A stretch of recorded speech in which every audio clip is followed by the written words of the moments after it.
Welcome back to Etale Cohomology on December 15th, 2020. So today is our final kind of bonus class.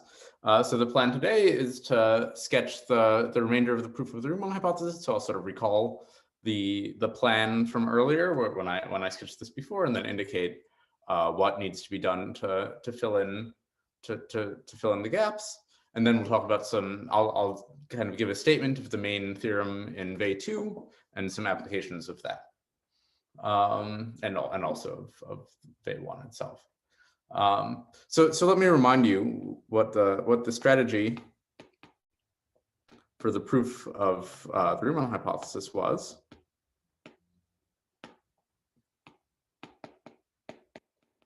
So we reduced to the following claim.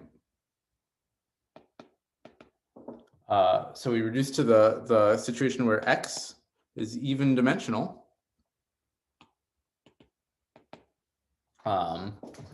Of dimension n plus 1.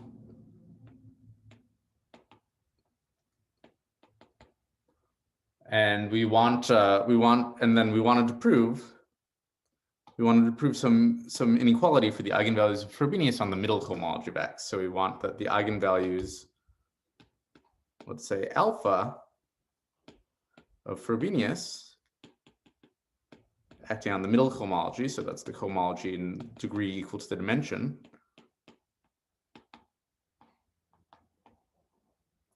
satisfy some inequality. And that inequality was that q to the n over 2 is less than or equal to the absolute value of alpha is less than or equal to q to the n over 2 plus 1. So the Riemann hypothesis says that for any embedding of the field generated by alpha over q into the complex numbers, the absolute value is q to the n over 2 plus 1/2. So here this inequality is wrong by an error of a factor of q to the 1/2 in either direction. And then there was some tensor product trick argument to reduce the statement of the Riemann hypothesis to reduce the proof of the Riemann hypothesis to this case. Then, okay, so the idea was to do some, so the proof was some induction on n.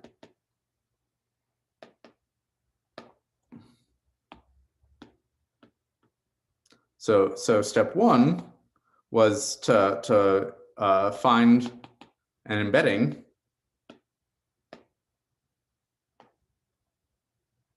X into Pn, some big N, such that there exists a Lefschetz pencil L.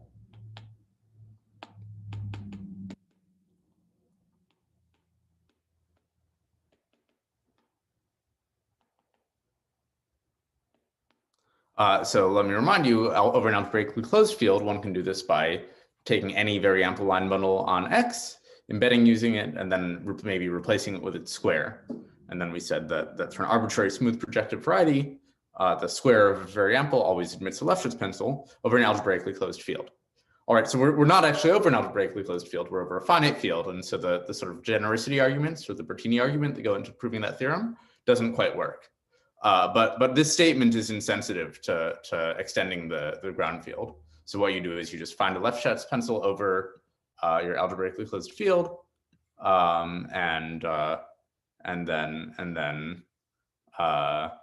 descend, then maybe extend your ground field. So it's defined over that base field. And Jose asks, are you all seeing what he is writing? So I stopped writing after such that there exists a Lefschetz pencil L. So does everyone see that? Okay, yeah. Great. Okay, so then step two. So sorry, I was just sort of. I mean, this is sort of not the interesting part of the argument. So I was just sketching it verbally. All right. So step two is it's enough to show the theorem. The theorem for the blow up. Along the base locus of L at X. And this is just by computing its cohomology. So because the cohomology of X injects into the cohomology of this blow-up. we're just going to replace. So we'll replace X with the blow up. Okay, so now given this, we have a Lefschetz fibration. So we have this map blow up of X to P1, which I'll call pi, which is a Lefschetz pencil, Lefschetz fibration. And we want to understand Hn plus 1 of Hn plus 1 of this blow up. So the Leray spectral sequence gives us a way of computing that. So it says we get Hi of P1 with coefficients in Rj pi lower star of QL, and this will converge to Hi plus j of the blow up of X QL. Okay, so there are going to be three interesting cohomology groups here to study. So the three interesting cohomology groups, so the interesting groups are going to be, first of all, H2 of P1 with coefficients in Rn minus 1 pi lower star QL. 2 will be H1 of P1 with coefficients in Rn pi lower star, sorry, this is just an Rn pi lower star QL. And then finally, H0 of P1 with coefficients in Rn plus 1 pi lower star QL. Okay, so when I say these are the three interesting groups, I just mean these are the groups that are contributing to the cohomology we're interested in, namely Hn plus 1 of the blow up. Are there any questions so far?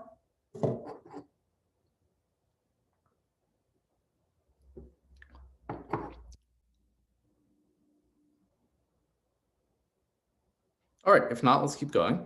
So let's see what happens in each case. So namely, we just want to show the same inequality for the eigenvalues of Frobenius acting on these groups that we wanted before. So in particular, we want to show that those eigenvalues for any embedding of the field they generated over Q into C have absolute value between Q to the n over 2 and Q to the n over 2 plus 1.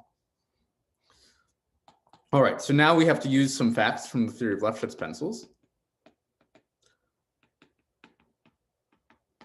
So the main observation is that this sheaf is actually constant.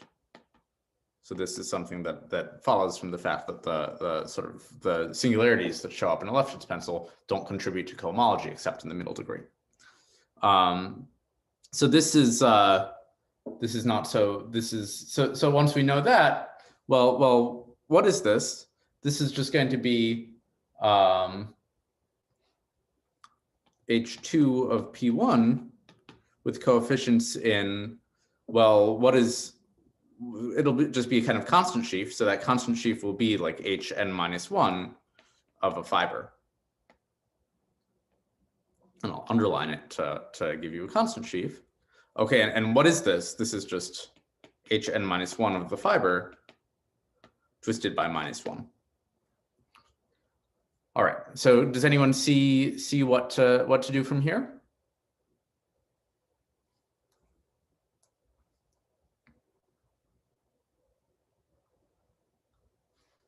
So we're now going to use the induction hypothesis. So the fiber is a variety of odd dimension n, but we're just going to slice it one more time. So taking a hyperplane section,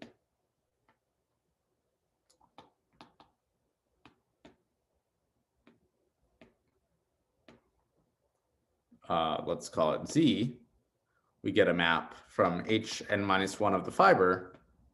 And now by the weak Lefschetz theorem, this map is injective into Hn minus 1 of Z. And this is the middle cohomology of an even dimensional variety.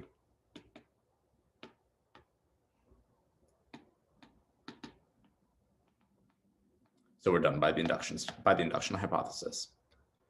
Are there any questions about that step? So the geometric content here is the weak Lefschetz theorem, which tells you that if you look at cohomology below the middle degree, when you restrict to a hyperplane section, you get an injection.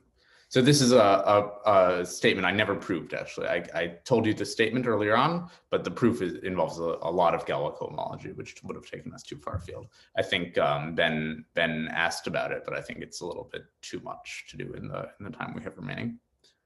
All right, so let's do part 3 next. So part 3 is more or less the same. So that was H0 of Rn plus 1 pi lower star QL. So again, in good situations, this is a constant sheaf. So this is the good. What I mean by good situation is if the fibers of your Lefschetz fibration are irreducible, which you can arrange. So this is a constant sheaf in good situations.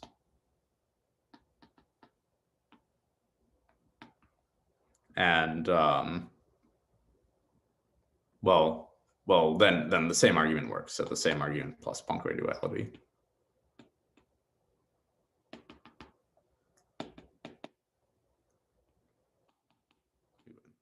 Okay, so the interesting case is part 2, which is H1 of P1 with coefficients in Rn pi lower star QL. Okay, so this is the sheaf. This Rn pi lower star QL is the sheaf that we studied in terms of vanishing cycles when we were trying to understand Lefschetz fibrations. So we defined inside of this a subspace E, which was spanned by vanishing cycles. So this was the span of the so-called delta S, so the vanishing cycles.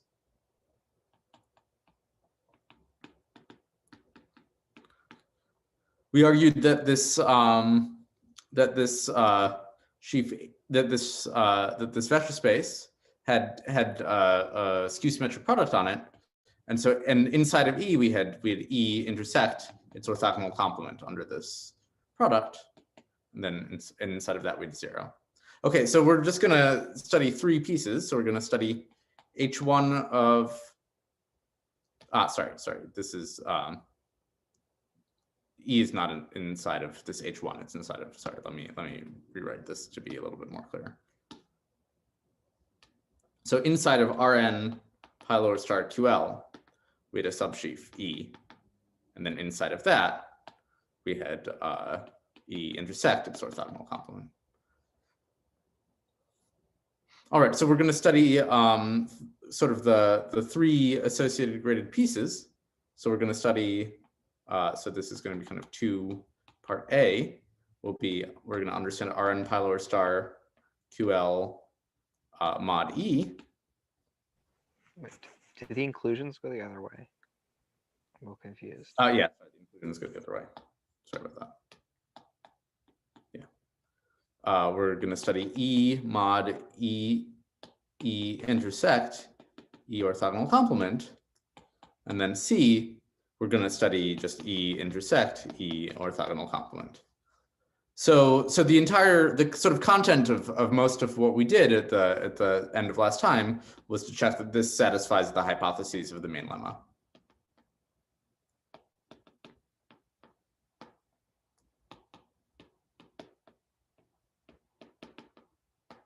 And one of the consequences of the main lemma was that we win in that case.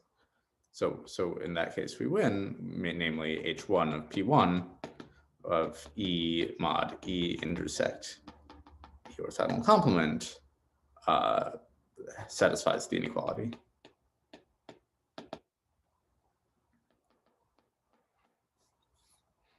All right, so there's these 2 remaining pieces to understand. Can anyone help me out?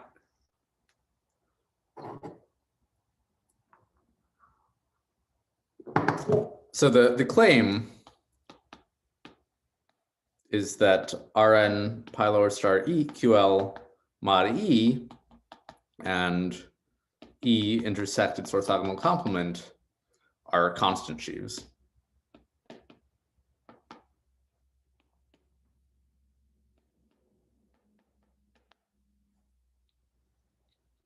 So does anyone see why this is the case?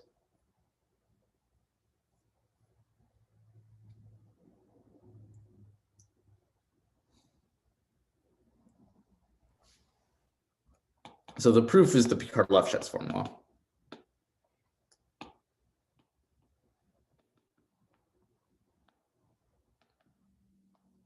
So for Rn pi lower star QL, let's remind ourselves, so how does sigma act on some element x?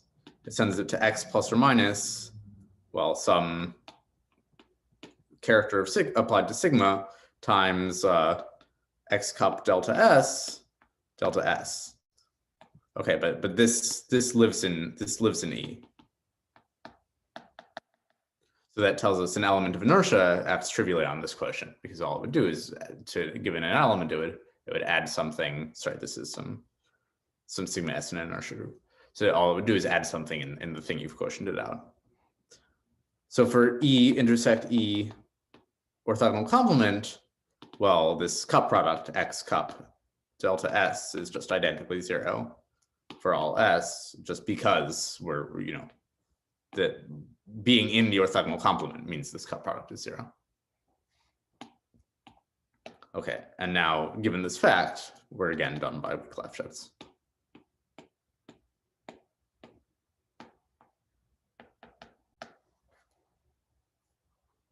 So there's a little bit to check, but it's not so hard. You just have to analyze these two pieces separately. All right, so that, I claim, finishes the proof of the Riemann hypothesis. Sorry, go ahead, Ben. I was just wondering, so this formula works for anything in an inertia group, right? Yeah, and then the claim, which is proven by reduction to characteristic 0, in fact, is that the inertia elements generate pi 1. Right, okay, I see. But you have to take the inertia at more than one point, right? That's right. So this S here, the sigma S is a point, Okay. The inertia at a point in the base. Right. But this is true for the the base. So morally, what you're doing is you're taking you're proving this at each of the inertia, and then at each of the points, and then if it has, because this r pi lower star thing mod E has 0 action at each of the inertia points, then that tells you that it's actually constant everywhere. That the whole pi 1 action is in fact trivial. That's right. Okay. Yeah, that's it's really an amazing fact. So yeah, what you should think is that P1 minus a bunch of points is like a sphere minus a bunch of points, and so its fundamental group is free on the loops around all but one of the points. And the proof is actually what you do is you lift a characteristic 0, use the certificativity of the specialization map on the tame fundamental group, and then the topological effect that inertia generates pi 1 in characteristic 0. So in some sense, the proof of the Weil conjectures has some analytic input from complex geometry. And in fact, I mean, so this fact that pi 1 of P1 minus a bunch of points is, at least the tame part of it, is free. There's no algebraic proof of that. It's kind of a shocking fact. Okay, thanks. Wait, actually, sorry. Do we know it's actually free or just a quotient of a thing generated by those things? Yeah. So oh, sorry. The tame fundamental group, I think, is not. Well, let me think about it. Yeah, I think it's the tame fundamental group is not free. The prime to P fundamental group is a free prime to P group. Okay, thanks. Sorry about that. Yeah, that's a good point. All right. So now what I want to do is I want to tell you a little bit about Weil II and give you some applications. So here's so let me talk about Weil II and some applications. And if we had more time, I was kind of actually hoping to do like a sort of whole second half of the course on this, because I think this stuff it's very useful to know what you can do with this stuff. But we have one day, and my plan is to have a bunch of office hours just sort of open to everyone next semester, so we can discuss it more then too. Okay, so here's the theorem of Deligne. So this is a sort of special case of Weil II, but it's illustrative. And it's the sort of main input. So let's suppose U is a curve, is a smooth geometrically connected curve, maybe not proper. And I'll suppose F is a QL sheaf on U, which is pure of weight 0.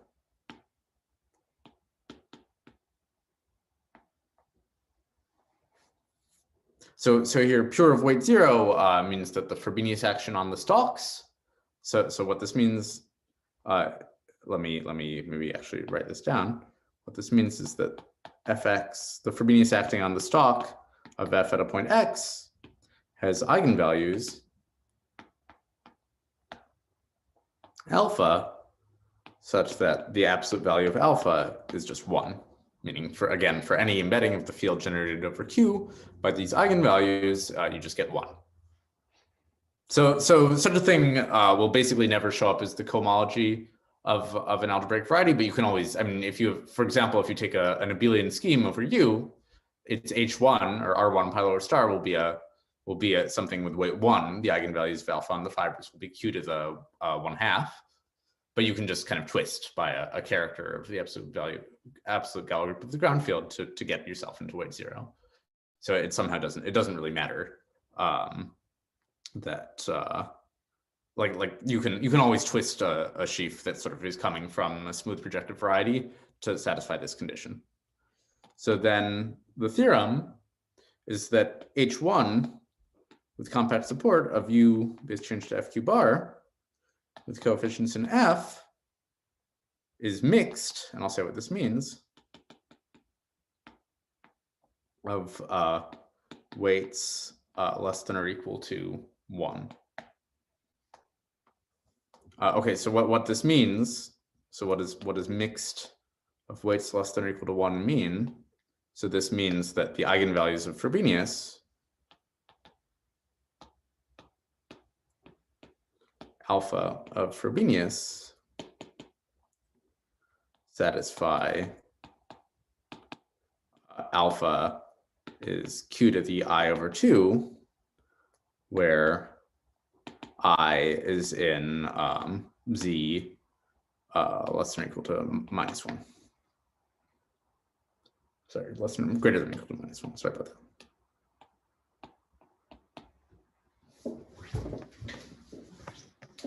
Okay, and then the corollary, which is just immediate by Poincare duality, is as follows. So just without compact support, H1 of UFQ bar with coefficients in F is mixed of weights greater than or equal to 1. And in fact, it'll just have weights in I mean, combining these facts, you really are just going to get weights which are for in the second case, it'll just be weights 1 and 2. That's all that will happen. All right. Are there any questions about this? Do we want it to be pure and mixed with respect to just some embedding of QL bar into C, or? Yeah, so there's two statements. You could say you could define an iota pure and an iota mixed sheaf, and the statement would be true in that setting, but we really only care about the case of pure and mixed, which means for all embeddings.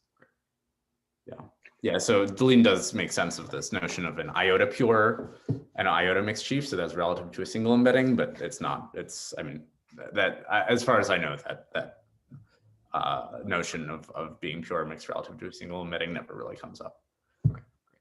What is Z iota -1? Oh, sorry, it just means integers which are at least, oh, that's not an iota, sorry, that's greater than or equal to -1. Let me clarify that. So it's just the integers which are at least -1.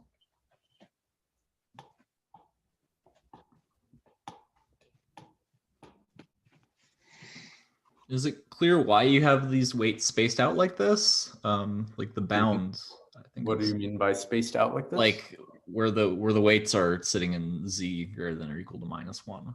Like I think in Katz's proof, he just shows the bound, but he doesn't show. I think there's an extra monodromy argument you have to do to get them spaced out like this. I don't understand what spaced out means. No. Do you mean why are they half integer? Yeah, why are they always half integers? No, that's a huge part of the proof. Oh, right. And that's a big part of the content. Okay, great. Yeah. Yeah, no, that's definitely not clear. That's the hard part. Okay, great. Yeah. Okay, so already, I mean, so just the fact that these are so for example, in this case, just the fact that these so one thing this says is that these eigenvalues can't have absolute value 1 in this corollary, right? And so in particular, they can't be 1. And already that it gives you a huge amount of information. So let me give you an application, a sort of very simple application of this. So application. So suppose x to u is a smooth proper morphism.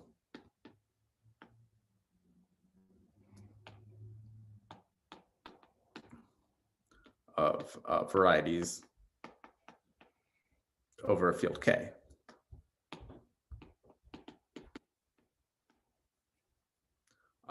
So then one gets so then for each I,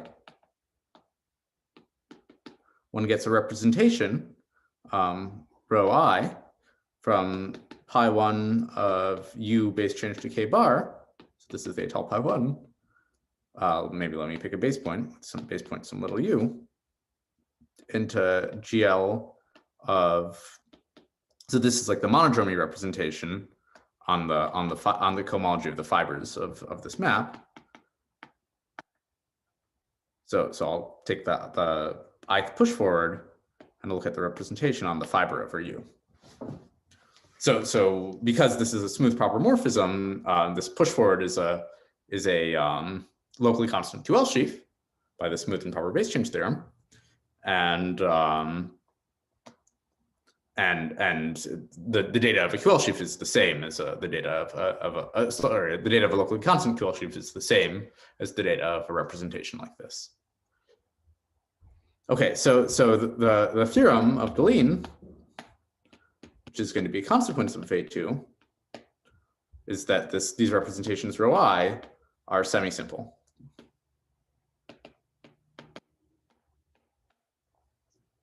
Okay, and okay, what does that mean? It just means they're a direct sum of irreducibles. So if you have any sub, it has a complement. And that's a very strong statement. Like for example, if U is an open sub scheme of P1, its fundamental group, let's say if you're over an algebraically closed field of characteristic 0, is a free profinite group. And it's very easy to write down representations of free profinite groups, which are not semi-simple. Like you just, for example, if you have a free group on one generator, like Z hat, you can take the representation 1x01. That's not a semi-simple representation. So this is saying that such representations can never show up from the cohomology of smooth projective varieties. Are there any questions about the statement? If you drop the smoothness, are there counterexamples? Yeah. So it's not true for non-proper varieties. What's going to happen is that these local systems will have a weight filtration on them, it's just some kind of canonical filtration. And if you take the associated graded pieces of the weight filtration, those will be semi-simple. But there can be interesting extensions between the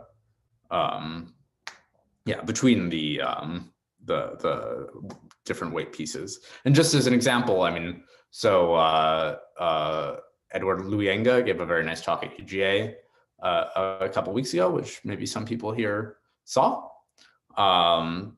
where he what he did is he computed the action of the fundamental group of MG on the configuration space of like 3 points on a curve, and showed that representation is not semi-simple.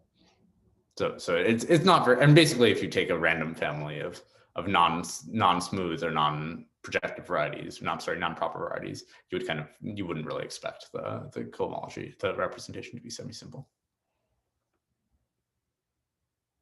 Any other questions about the statement here?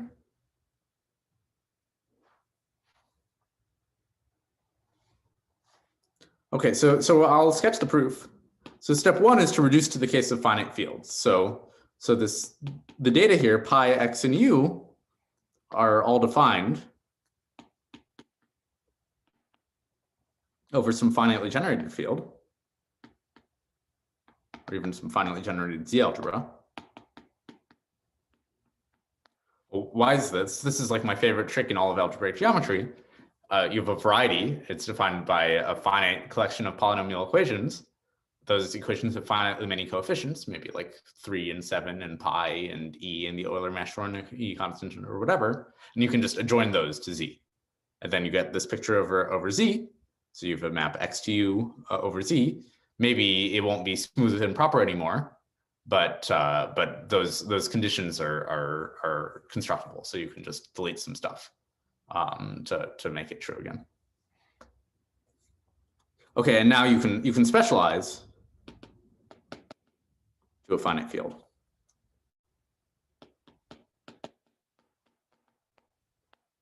So there's a little bit of subtlety in the specialization, but it's not so hard to deal with. So this is, we're using more or less the surjectivity of the specialization map on the prime to P fundamental group. Okay, so now what do we have? So let's let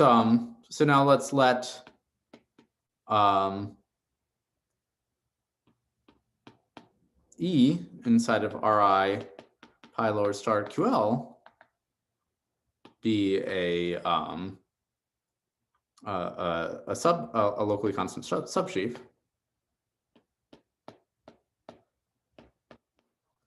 And we want to show, it has a complement. So we want the corresponding element. So we get an extension. So in other words, we get an extension 0 to E to Ri pi lower star QL to the quotient, which I'll just call F, maybe 0. We want this to split.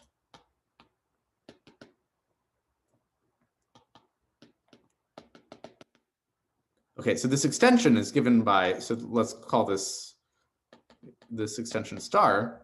So this star lives inside of x1 pi 1 etale of u f q bar.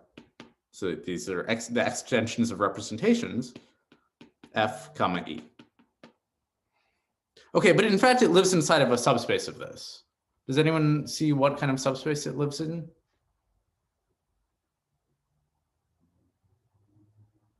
So one might have to replace your field with a finite extension, but because this extent, so if you just think about what these representations can look like, the fact that this extension actually occurs over your ground field means that this lives inside of the Frobenius invariance inside of this group. So this is the Frobenius invariance. So the goal, yeah. So the point is that you can descend this extension to a finite extension of your finite field. So maybe this is after replacing K with a finite extension.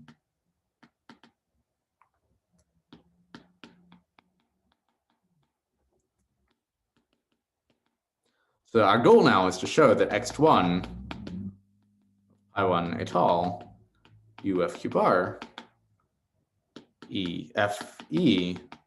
Oh no, there's two f's. This is Frobenius. Frobenius fixed is 0. So in other words, there's no Frobenius equivariant extensions like this. Well, what is this group? This is the same as H1 pi 1 etale u f q bar with coefficients in Hom f e, and then Frobenius fixed. Well, this is the same as H1 of u f q bar etale with coefficients in Hom. Maybe let me make it clear these are inner Homs, f e, Frobenius fixed. All right, does anyone see how to finish the proof from here?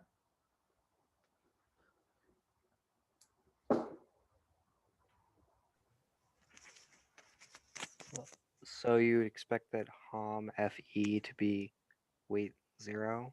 Yeah, that's exactly right. So F and E have the same weight. Yeah. Because they're Actually, I have a question about this. Yeah. Are we assuming after we reduce to FP that it's still smooth?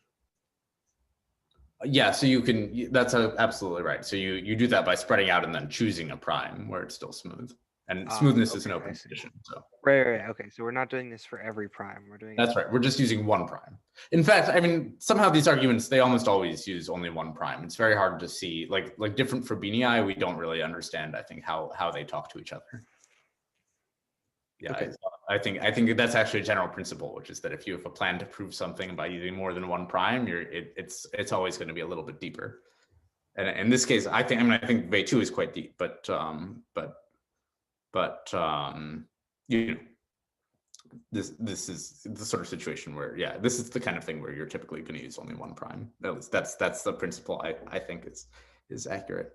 Yeah, so these two sheaves have the same weight just because they're subquotients of Ri pi lower star QL. So here we use the Weil conjectures. So by the Weil conjectures.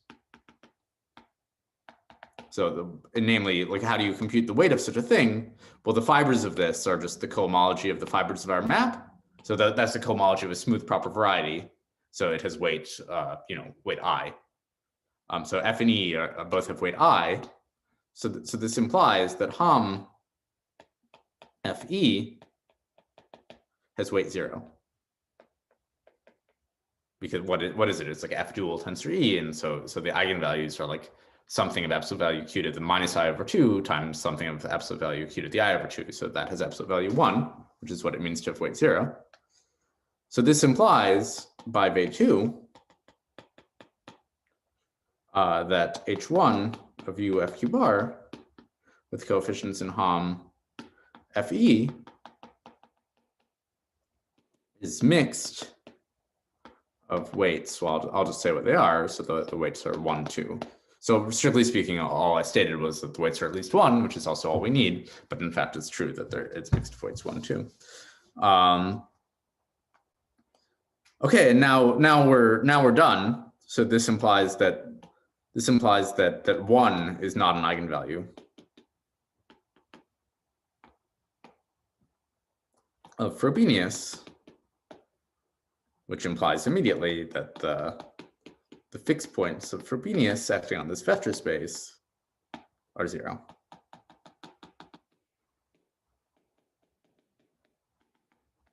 And that's what we wanted to show.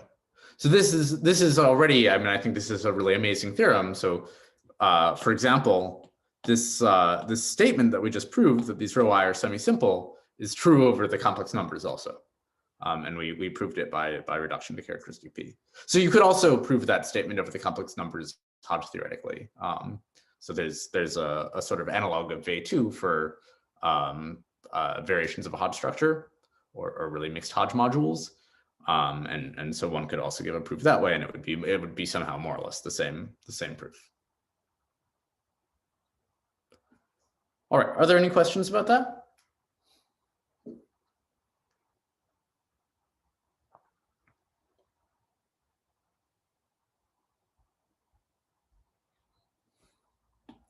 All right, so maybe let's take a 2-minute break. I'll grab some water, and then we'll do Chebotarev density.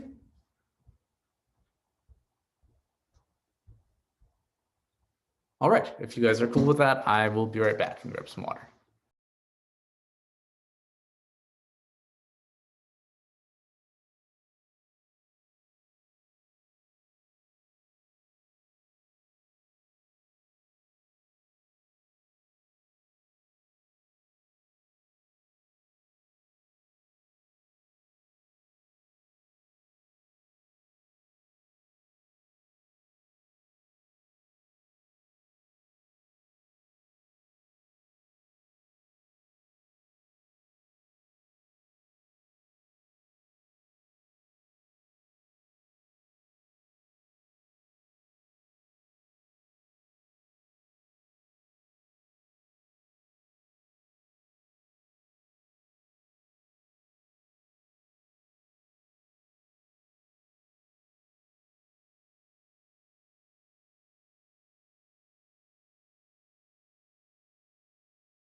All right, I'm back.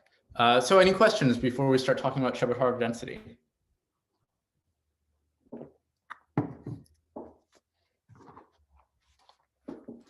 Does this whole thing of like Deline's equidistribution theorems following from this semisimplicity? I don't think it, I wouldn't say it follows from semisimplicity. I mean, it's kind of a beefed up version of Chebotarev density. Ah, I see. Yeah, so let's talk about Chebotarev.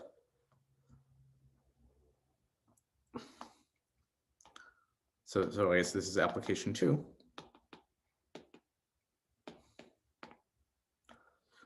So this is a sort of version of Chebotarev for varieties of over finite fields. There's a version for kind of finitely generated Z schemes even. So a special case of that is varieties over a finite field. Varieties over a finite field are finite type Z schemes. But you need a little bit more analytic number theory to do that case. So I'm not going to do it. That said, I do think, I mean, even if you look at the classical Chebotarev density theorem for number fields, you can see somehow the same proof is happening as the one I'm about to sketch. So I find this point of view extremely illuminating. Okay, so here's the theorem. So I think this was maybe observed by Serre. So Serre, I think, did this using you can do this just using the Langbae estimates. If you're very careful, we'll see that one gets much better error terms using the Weil conjectures. So I consider this an application. So suppose X is normal, and F Y to X is a G cover, and here X and Y are geometrically connected. Schemes over finite field of cube varieties. Okay, so let me just say a word about what I mean by G cover. So what I mean is that F Y to X is finite Etale with Galois group G. So in other words, it corresponds to a surjective homomorphism from pi1 of X to G. So let C inside of G be a conjugacy class.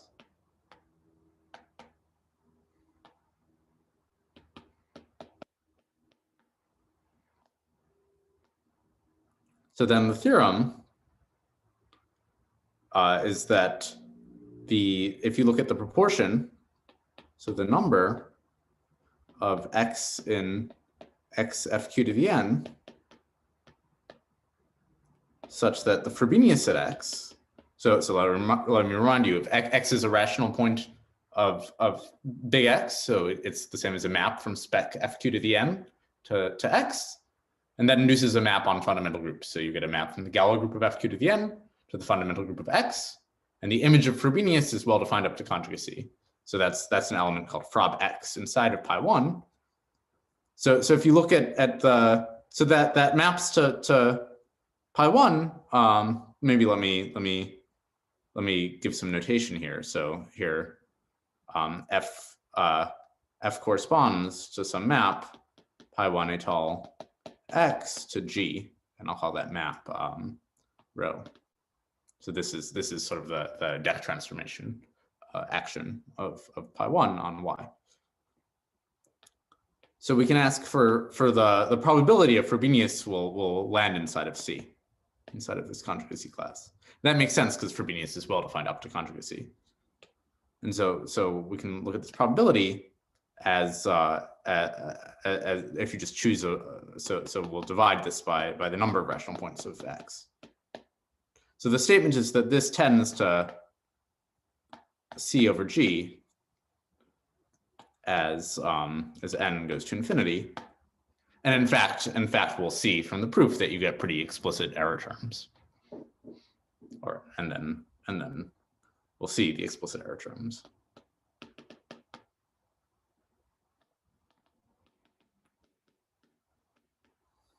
And those error terms will capture something about the geometry of X, which is why I'm saving them for the proof. All right, are there any questions about what this statement says? So basically, another way of thinking about this is if you pick a point, you get the Frobenius at that point, and you can ask how is it acting on the fiber. And this is saying you can compute the probability that it will act via a certain conjugacy class of the deck transformation group.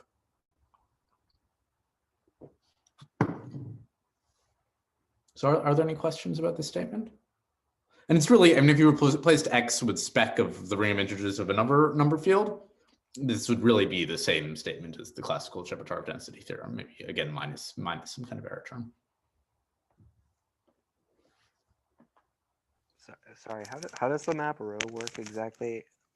I'm just yeah. So what is a G cover? A G cover is the same as it's a finite Etale X scheme with covering group G. And my claim is that so remember that we had just the definition of pi1. Can I ask a clarifying question about that? So yeah, go ahead. A G cover has to be like Galois, right? Yeah, that's what it means. Okay. So because I was just like thinking for a second, if the cover wasn't Galois, then you wouldn't get a map from the full pi1, right? You'd still get a map. So yeah. So what is? Let me just say what is a. Let's remind ourselves what is the correspondence. So a finite Etale X scheme is the same as a finite set with an action of pi1. So for example, that's the same as a map from pi1 to a finite symmetric group, right? Okay. And then you could say, well, G is the image, and then G is acting on some finite set. The fact that this is Galois just means that that finite set is G itself, and it's acting via left multiplication. Okay. Yeah. Cool. Any other questions?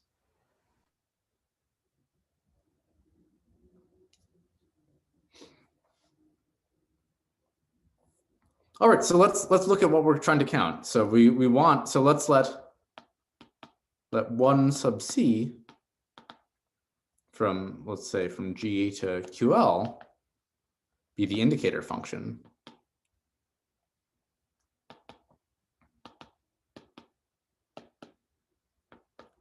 of the conjugacy class C. And what do we want to do? We want to count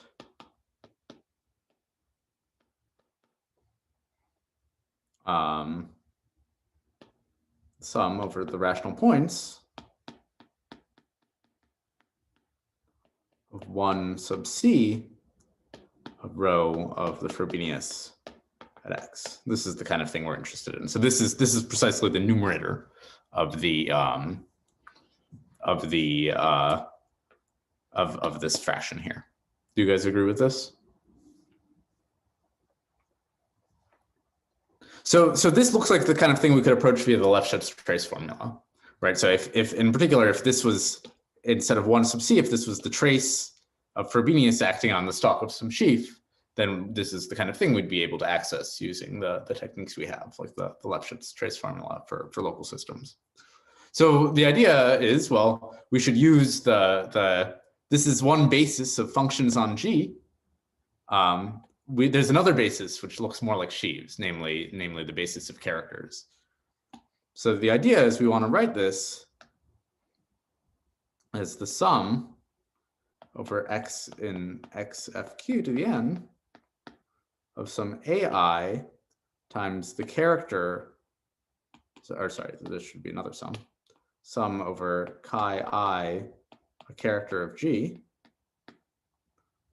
of some AI times chi I of rho of Frob X.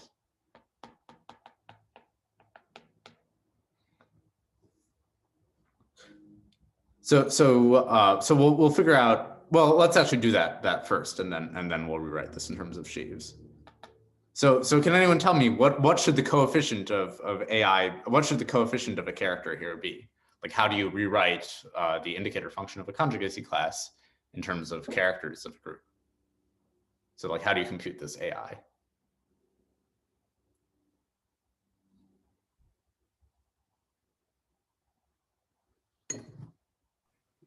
Well, you could apply the characters and do some summing and orthogonality relations. Yeah, so can anyone remind me what to do? What exactly is the formula you get? Should be the sum over all the characters, like divided by the size of the group.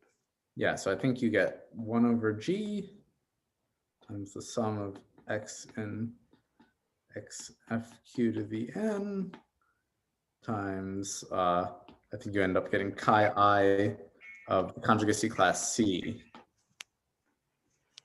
times chi of rho from x. Do you guys agree with this? Oh, sorry, there should be another sum. I keep missing the sum of our characters.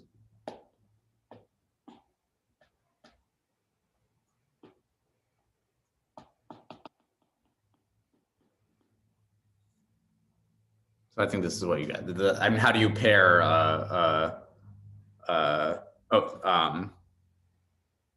Sorry. There should be there should be a size of C here also. Yeah. How do you pair a character with a conjugacy class? You just evaluate the character on the conjugacy class and then sum over the elements, right? I think maybe that's what you were saying, Ben. Yeah, I think I was answering a different question, but yes, I agree. Yeah, okay, so let me factor out that C. So you get C over G, that's looking good. Sum over X in X fq to the n. Sum over characters of chi I C times chi I of rho of frob X. Okay, so now we need to interpret this sheaf theoretically. So this is sort of the beginning of the sheaf function dictionary, which is one of the reasons I wanted to explain this. So what is this? So given chi I claim we get a sheaf, and how do we do that? Well, we have our representation rho from the fundamental group of X. This goes to G, and then what is chi I? So chi I is let me call it, well, chi I is the character, so that's the trace of a representation. So there's a representation rho chi I to GL Ni of QL. So let's call the associated sheaf, let's call it F sub chi I. And if you just unwind definitions, this chi I of rho of frob X is precisely the trace of the Frobenius at X acting on the fiber of F chi I at X. And why is that? Well, what is chi I? It's just the trace of rho chi I. I mean, that's how you go from a representation to a character. So in other words, the sum from before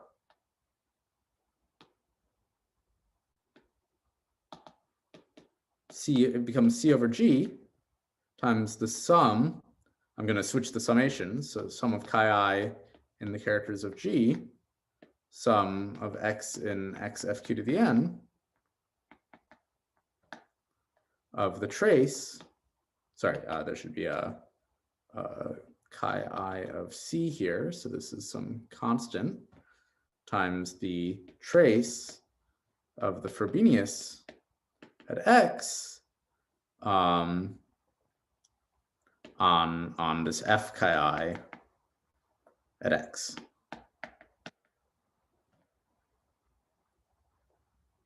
Okay, so what do we want to show? Can anyone tell me?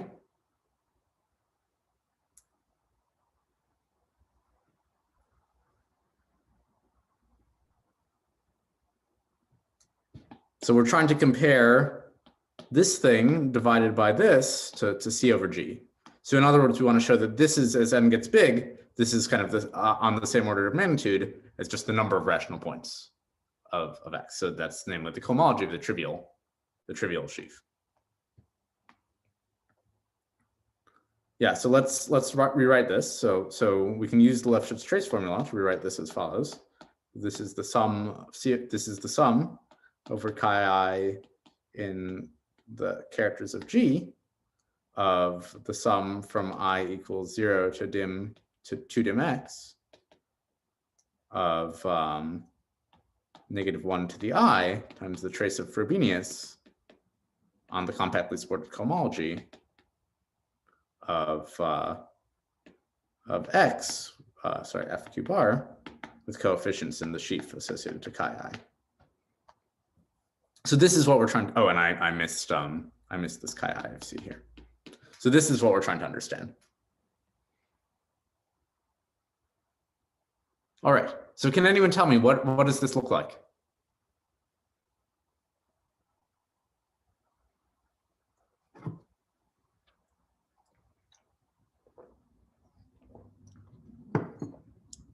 So these sheaves are of weight 0, right?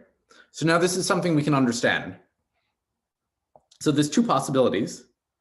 So first of all, we can take chi I to be trivial. So that shows up once, the trivial character shows up once. So that sum n becomes just sum I equals 0 to 2 dim x of the trace of Frobenius on the cohomology of X.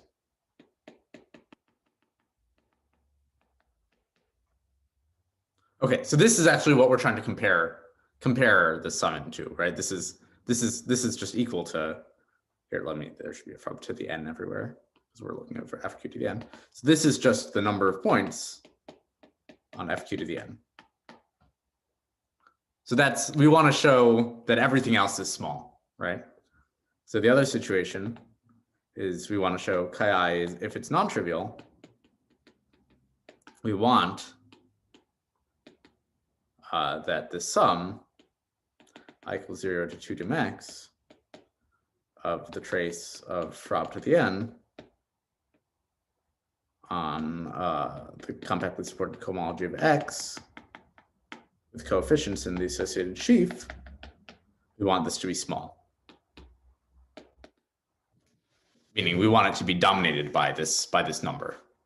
So small here means, let me give this number, let me call it n sub, let me call it, so let me call this number like t of n comma chi. So it's something that depends on n and chi. And we want that t n chi divided by the number of rational points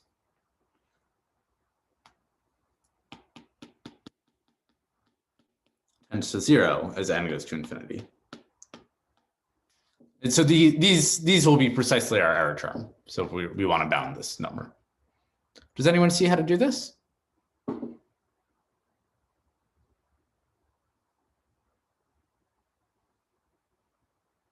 So what if x is a curve? Maybe that's the easy case.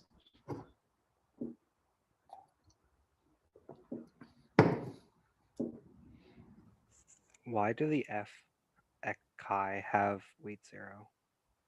Yeah, because I mean, so what is the image of this representation? So f chi is the sheaf corresponding to this representation, but this representation is finite image because it factors through a finite group G. So what that means is for any Frobenius, it goes to something finite order in GLN, and the eigenvalues of something of finite order are infinity. Right. Okay, I see. Yeah. Yeah. So the point here is that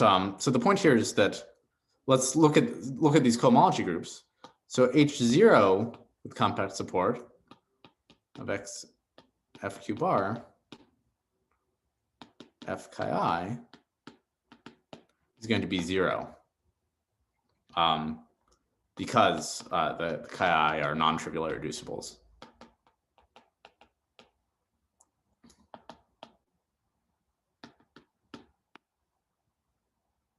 Sorry, that's not the interesting one. Sorry, the interesting one is 2 dim x. This is 2 dim x. So this is going to be dual.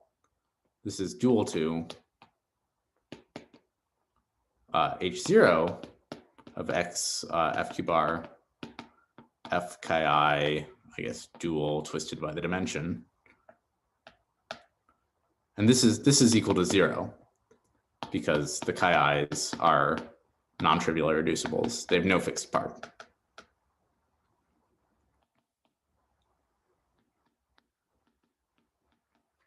Right, so this piece is precisely the fixed part of the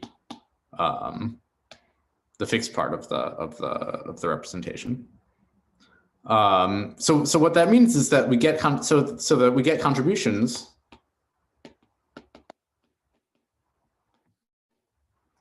to the sum Tn chi from hi with compact support xfq bar f chi I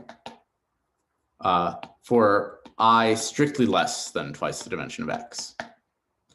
Okay, and now this Weil II theorem. So the interesting part, for example, if your curve is h1, what this says is that the eigenvalues of Frobenius have absolute value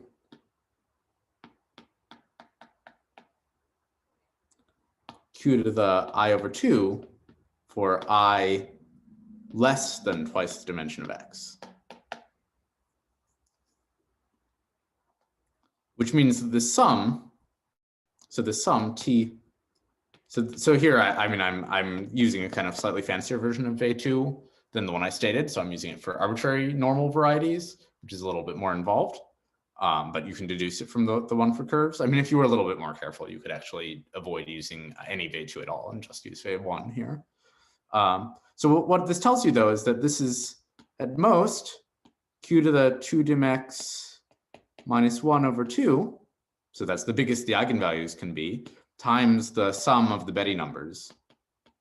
So the sum of the dimensions of hi x compact support is fq bar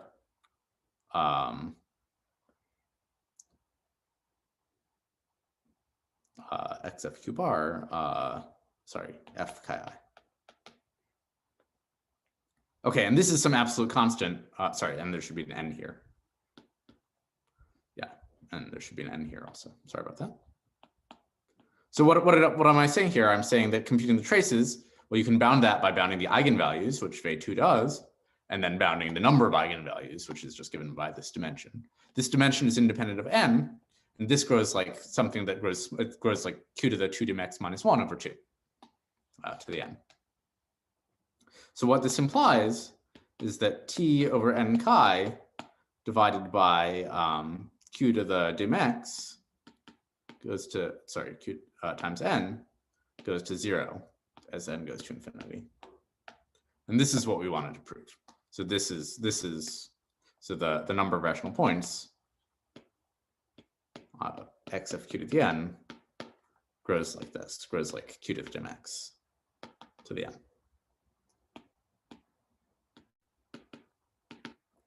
So that follows, for example, by Weil I or just by the length estimates. All right, so that completes the proof. Sorry, it was a little messy. But let me just make some remarks. So what happened to the error term? So the error term is just this. It's really this Tn chi divided by xf q to the n, and we bounded it. So we bounded it by something like q to the dimension this is q to the dimension minus 1/2 times n. And then there's a constant factor coming from the Betti numbers of the variety.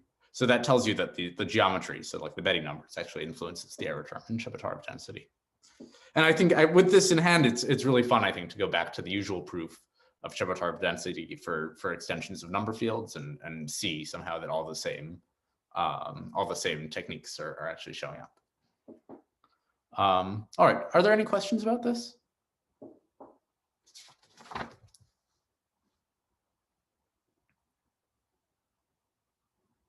So maybe there's a softer remark, which is that this actually just gives. I mean, I say that so number xf q to so sort of softer version of this is I said that the number of points of f q to the n, xf q to the n, grows like q to the n times the dimension of x. So that's Langway. So what is the error term? So what this tells us is that the error term is something of the form q to the n times, sorry, yeah, q to the n times dim x minus 1/2 times the Betti numbers. So the total Betti numbers, for example. So this is the exact same argument, just using the Riemann hypothesis. Cool. Yeah, so this is a sort of softer version of what we just did. All right, so I don't think we have time to do the other application I had in mind, which is formality. So maybe let me stop recording now, and then I'll hang around for a few minutes in case y'all have any questions or just want to chat. And thank you guys so much for coming to this class, and I hope it was fun and valuable for you. Thank you so much.